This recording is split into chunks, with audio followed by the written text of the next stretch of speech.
दोस्तों अगर आप भी रिंकू सिंह, रोहित शर्मा और सूर्य को बेहतरीन खिलाड़ी मानते हैं तो वीडियो को लाइक करना बिल्कुल नहीं भूलिएगा। दोस्तों बल्लेबाजी में फेल हो गए सारे तो ऋतुराज गायकवाड़ और रिंकू सिंह ने धोनी की तरह खतरनाक चौके छक्कों की बारिश कर अकेले अपने दम पर ऑस्ट्रेलिया की टीम के परखच्चे उड़ाकर मैच में भारत को लगभग जिताकर ही रख दिया।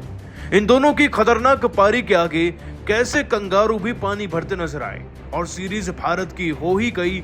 आपको इनकी खतरनाक बैटिंग का पूरा वीडियो दिखाएंगे, लेकिन उससे पहले आप सभी को क्या लगता है रिंकू सिंह और बाबर आजम में बेहतर खिलाड़ी कौन है, नीचे कमेंट करके जरूर बताइएगा।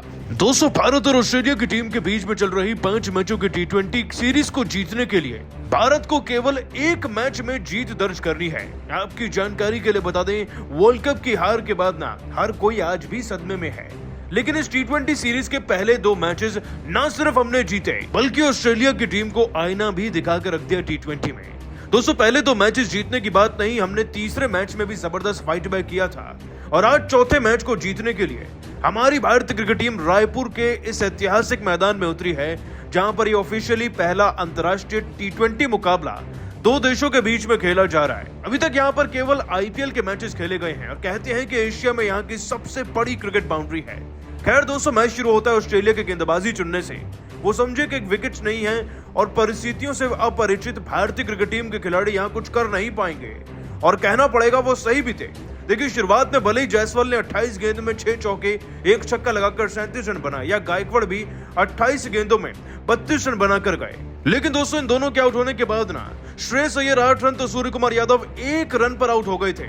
जरा सोचिए, रिंकू सिंह और जितेश शर्मा पर हर किसी की निगाहें अब रुक चुकी थी क्योंकि भारत का स्कोर कुछ था नहीं। आप खुद ही सुन लीजिए, 65 पर हमारे 3 विकेट थे और 111 पर 4 विकेट हो चुके थे, लेकिन दोस्तों अभी तक ये ओवर भी 10 के ऊपर जा चुके थे और अगर ऑस्ट्रेलिया को हराना था तो कम से कम 170-175 तक तो पहुंचना था। लेकिन तभी मैदान में एंट्री हुई रिंकू सिंह की और यकीन मानिए उनके साथ मिलकर जितेश शर्मा ने तो ऐसा कॉम्बो बनाया कि ऑस्ट्रेलिया इसके लिए तैयार ही नहीं था। दोस्तों रिंकू ने मैदान में कदम ही चौका जड़कर रखा। पारी के 9वें ओवर में उन्होंने पहला चौका जड़ा। इसके बाद गायकवाड़ जो थोड़ा बहुत उनका साथ दे रहे थे ना, उनसे कंपीट करते हुए रिंकू ने दोस्तों मैथ्यू शॉट को 12वें ओवर की तीसरी गेंद पर एक शानदार छक्का लगाया और फिर ड्वार्सविस नाम के गेंदबाज फिर से जब रिंकू के सामने आए ना, फिर से उनको छक्का लगा। दोस्तों देखते देखते रिंकू के छक्के चौके तो हमें दिख ही रहे थे, लेकिन गायकवाड़ के आउट होने का गम हर किसी को था क्योंकि उनकी 32 रन की पारी बहुत कुछ कर सकती थी। लेकिन जितेश शर्मा ने मैदान में आकर पूरे इक्वेशन को पलट कर रख दिया। जहां लग रहा था कि भारत के पास तो अब कोई बल्लेबाज बचा ही नहीं है, तो वहीं जितेश ने आकर दोस्तों क्रिस ग्रीन की गेंद पर 15वें ओवर की दूसरी व चौथी गेंद पर शानदार 2 गगनचुंबी छक्के ठोक दिए और देखते देखते भारत का स्कोर 16वें ओवर में ही ना 131 के पार जा चुका था, जिसमें रिंकू के 18 गेंदों में 2 छक्के 1 चौके के साथ 28 रन थे, तो जितेश शर्मा ने भी 9 गेंदों में 2 छक्के ठोककर 18 रन बना लिए थे। दोनों खिलाड़ियों का स्ट्राइक रेट 200 के आसपास ही हो चुका था और भारत के स्कोर को 175-180 तक ले जाते, इस बात में कोई शक नहीं, जो कि इस मैदान का अब तक का इतिहास में सबसे हाईएस्ट भी रहता। और दोस्तों जितेश शर्मा के छक्कों को देखकर लग रहा है कि रिंकू सिंह तो रुकने का नाम ही नहीं लेने वाले थे। भला वो कैसे पीछे रहते, और इसके बाद आया रिंकू का वो तूफान जिसे देखकर ना सूर्य भी बीच मैदान में आ गए ताली बजाते उनके लिए मैसेज लेकर। दोस्तों आपको बता दें कि रिंकू सिंह ने 17वें ओवर में चौका लगाया और 18वें ओवर में ना वो बेरेंड्रोफ नाम के गेंदबाज को नाश्ता समझकर खा चुके थे। अब दोस्तों आपको बता दें, पहली गेंद पर ही रिंकू ने चौका चढ़ा, उसके बाद एक और चौका लगाकर जाते जाते भी उनको अंतिम विदाई एक और चौका लगाकर दी। और ये खिलाड़ी जिसकी हम अभी बात कर रहे थे, रिंकू सिंह 28 गेंदों में अब 46 पर पहुंच गए थे। उधर जितेश शर्मा ने भी कहर बरपा रखा था अपने 3 छक्कों की पारी के साथ, वो भी 16 में 30 पर पहुंच गए और अब तक ये दोनों भारत को ना 170 के पार ऑलरेडी ले जा चुके थे 19वें ओवर तक। दोस्तों ये होती है बल्लेबाजी, जिनके बाद दोस्तों हमारा स्कोर 200 भी टच करने वाला था। दोस्तों ऑस्ट्रेलिया के खिलाफ 5 मैच की T20 सीरीज का चौथा T20 मैच भारत रायपुर के शहीद वीर नारायण क्रिकेट स्टेडियम पर खेलने के लिए पहुंचा, जहां पर इस मैच में ऑस्ट्रेलिया के कप्तान ने टॉस जीतकर पहले गेंदबाजी करने का फैसला किया, जो लगभग गलत साबित हुआ क्योंकि पहले बल्लेबाजी कर भारत ने पावर प्ले के अंदर 50 रन बटोरे। आपको बता दें इस मैच के अंदर ऑस्ट्रेलिया की टीम 5 बदलाव के साथ मैदान पर आई, वहीं भारतीय टीम भी 4 बदलाव के साथ मैदान पर आई। तो इस दौरान भारत की तरफ से ईशान किशन, तिलक वर्मा, अर्शदीप सिंह और प्रसिद्ध कृष्णा की जगह पर जितेश शर्मा, उपकप्तान श्रेयस अय्यर, दीपक चहर और मुकेश कुमार को खेलने का मौका मिला। इस बीच भारतीय टीम की तरफ से पारी की शुरुआत करने के लिए ऋतुराज गायकवाड़ और यशस्वी जायसवाल की सलामी जोड़ी मैदान पर आई। वहीं गेंदबाजी की शुरुआत ऑस्ट्रेलिया की टीम की तरफ से गेंदबाजी की शुरुआत एरन हार्डी ने की, जिन्होंने पहली गेंद पर बल्लेबाज यशस्वी जायसवाल को काफी ज्यादा परेशान किया और एक भी रन बनाने के लिए मजबूर कर दिया। इतना ही नहीं, उन्होंने लगातार बेहतरीन गेंदबाजी करते हुए लगातार 5 गेंद के अंदर एक भी रन नहीं दिया और काफी ज्यादा परेशान बल्लेबाज को किया। लेकिन इसी बीच ओवर की अंतिम गेंद पर उन्होंने यशस्वी जायसवाल को एलबीडब्ल्यू आउट लगभग कर दिया। हालांकि अंपायर ने अपील को नकार दिया, जिसके बाद ऑस्ट्रेलिया के कप्तान ने डीआरएस लेकर फैसले को बदलने का पूरा प्रयास किया। लेकिन इंपैक्ट आउटसाइड और पिचिंग आउटसाइड स्टंप होने के कारण बल्लेबाज को जीवनदान मिला और ऑस्ट्रेलिया की टीम ने अपना पहले ही ओवर में रिव्यू गवा दिया।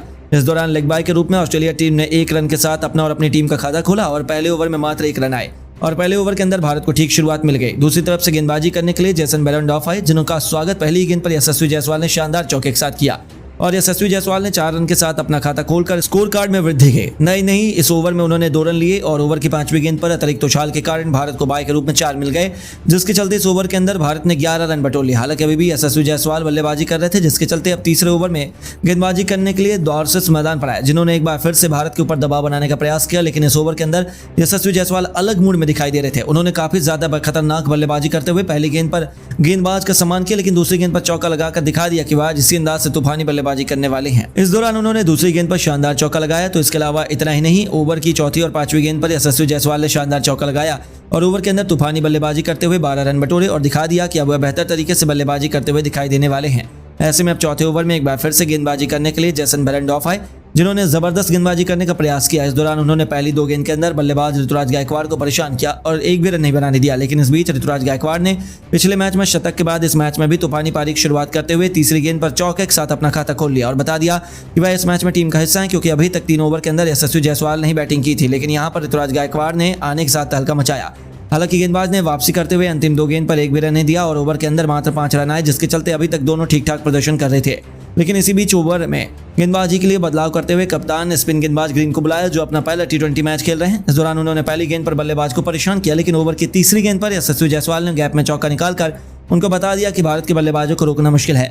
हालांकि ओवर की 5वीं गेंद पर बल्लेबाज यशस्वी जायसवाल ने छोटी गेंद का फायदा उठाते हुए गेंद को छक्के में तब्दील किया और ओवर के अंदर पहला छक्का लगाकर इस मैच का जबरदस्त 6 रन बटोरा और ओवर के अंदर जबरदस्त बल्लेबाजी करते हुए 14 रन बटोर लिए, जिसके बाद पावर प्ले का अंतिम ओवर करने के लिए कप्तान मैथ्यू बेड ने एरन हार्डी को आमंत्रित किया। इस दौरान पहले ही गेंद पर यशस्वी जायसवाल ने उनका स्वागत सामने की तरफ चौके के साथ किया। हालांकि इसके बाद गेंदबाज ने वापसी करते हुए सभी को हैरान कर दिया और अगली 3 गेंद के अंदर मात्र 4 रन दिए, जिसके चलते भारत ने 50 रन का आंकड़ा पार किया और ओवर के अंदर गेंदबाज ने आखिरकार भारत को पहला झटका दे दिया, जहां पर उन्होंने 50 रन के स्कोर पर भारत की ओपनिंग साझेदारी को तोड़ दिया। इस दौरान उन्होंने यशस्वी जायसवाल को 28 गेंद पर 6 चौके 1 छक्के की मदद से 37 रन बनाने के बाद मैकडरमॉट के हाथों कैच आउट कराया। इसके बाद बल्लेबाजी करने श्रेयस अय्यर आए, जिन्होंने बेहतरीन बल्लेबाजी की। इस बीच 7 ओवर में ग्रीन ने मात्र 5 रन दिए और 8 ओवर में तनवीर ने भी मात्र 7 रन दिए। लेकिन इसी बीच 8 ओवर में तनवीर ने भारत को 62 रन के स्कोर पर दूसरा झटका दे दिया, जहां पर उन्होंने श्रेयस अय्यर को ग्रीन के हाथों शानदार कैच के चलते पवेलियन का रास्ता दिखा दिया। इस दौरान श्रेयस अय्यर 7 गेंद पर 8 रन बनाकर पवेलियन को लौटे। तो इसके बाद बल्लेबाजी करने के लिए कप्तान सूर्य कुमार यादव मैदान पर आए। इसी के साथ 8 ओवर में 63 रन 2 विकेट के नुकसान पर भारत की टीम ने बना दिया और जैसी बल्लेबाजी चल रही थी उसे देखकर लग रहा था कि भारतीय टीम सूर्य कुमार यादव और ऋतुराज गायकवाड़ के तूफानी प्रदर्शन के दम पर 200 रन का आंकड़ा पार कर सकता है। तो दोस्तों, आपको क्या लगता है ऑस्ट्रेलिया के खिलाफ चौथे T20 मैच में भारतीय टीम की बल्लेबाजी को आप 10 में कितने अंक देना चाहेंगे? अपनी राय हमें नीचे कमेंट बॉक्स में जरूर दें। ऐसे में चौथा मैच रायपुर के मैदान पर खेला जाने वाला है। तो आइए जरा इस मैच से संबंधित सभी आंकड़ों के बारे में जरा एक बार बारीकी से चर्चा करते हैं। दोस्तों, दोनों टीमों के बीच में हेड टू हेड मुकाबलों की बात करें तो अब तक दोनों के बीच में 29 बार T20 में आमना सामना हुआ है, जिसमें भारतीय टीम ने 17 बार जीत हासिल करी है, तो वहीं ऑस्ट्रेलिया की टीम ने 12 बार जीत हासिल की है। इसके अलावा एक मैच बेनतीजा साबित हुआ। तो वहीं भारत और ऑस्ट्रेलिया के बीच भारतीय सरजमी के रिकॉर्ड की बात करें तो दोनों टीमों के बीच में 13 मुकाबले खेले गए और 3 सीरीज रही हैं, जहां पर भारतीय टीम ने 7 मैच और 2 सीरीज जीती हैं, तो वहीं ऑस्ट्रेलिया ने 5 मैच और 1 सीरीज अपने नाम करी है। इसके अलावा एक मैच बेनतीजा साबित हुआ। दोस्तों, भारत और ऑस्ट्रेलिया के बीच में चौथा रोमांचक T20 मैच रायपुर के शहीद वीर नारायण इंटरनेशनल स्टेडियम में खेला जाएगा, जिसके रिकॉर्ड्स काफी ज्यादा शानदार हैं। इस स्टेडियम पर अभी तक कुल 6 मुकाबले खेले गए हैं, जहां पर 2 मैच पहले बल्लेबाजी करने वाली टीम और 4 मैच पहले गेंदबाजी करने वाली टीम ने जीते हैं। तो वहीं पे इस मैदान पर पहली पारी का औसत स्कोर 147 रन है। तो वहीं इस मैदान पर अभी एक भी अंतर्राष्ट्रीय मैच नहीं खेला गया है।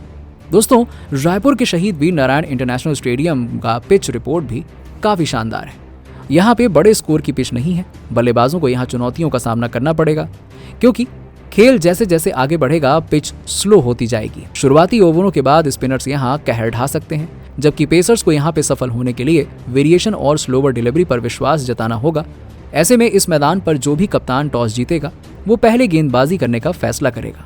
तो वहीं मौसम के हाल के बारे में बात करें तो एक्यूवेदर के मुताबिक 1 दिसंबर को रायपुर में शाम को धुंध रहेगी।